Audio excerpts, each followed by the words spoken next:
కృష్ణానదిలో రోజురోజుకు నీటి ప్రవాహం పెరుగుతూ ఉండటంతో పర్యాటకులు నదిలో దిగేటప్పుడు జాగ్రత్తలు పాటించాలని ఎస్ఐ హృషికేశ్ తెలిపారు.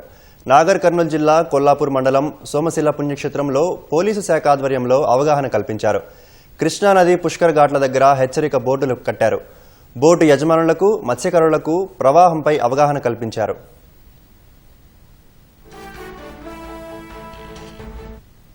పర్యాటకులు వాళ్ళు ఖచ్చితంగా పైనుంచి వస్తున్న వరదతో పాటుగా విషపూరితమైన సర్పాలు తర్వాత ముసళ్ళు కూడా ఇక్కడ ప్రాంతానికి వస్తూ ఉంటాయి. వాటన్నిటిని పరిగణనలోకి తీసుకొని మీరు తగిన జాగ్రత్తలు తీసుకుంటూ మీ పర్యటన అనేది ముగించాల్సి ఉంటుంది. ముఖ్యంగా స్నానాలు ఆచరించే టైంలో కానీ తర్వాత మీరు ఏదైనా స్విమ్మింగ్ చేయడం కానీ ఇట్లాంటివి మీ కుటుంబ సభ్యులతో చూస్తున్నప్పుడు పెద్దవాళ్ళు ఖచ్చితంగా చిన్నపిల్లలను ఒక కంట కనిపెడుతూ ఉండాలి. అదేవిధంగా స్నానం ఆచరించేటప్పుడు ఎట్టి పరిస్థితుల్లో కూడా లోపలికి వెళ్ళడానికి ఎవరు కూడా ట్రై చేయకూడదు. వస్తున్న వరదను దృష్టిలో పెట్టుకొని నది ఒడ్డుననే స్నానం చేసి పర్యటన అనేది ముగించాల్సి ఉంటుంది.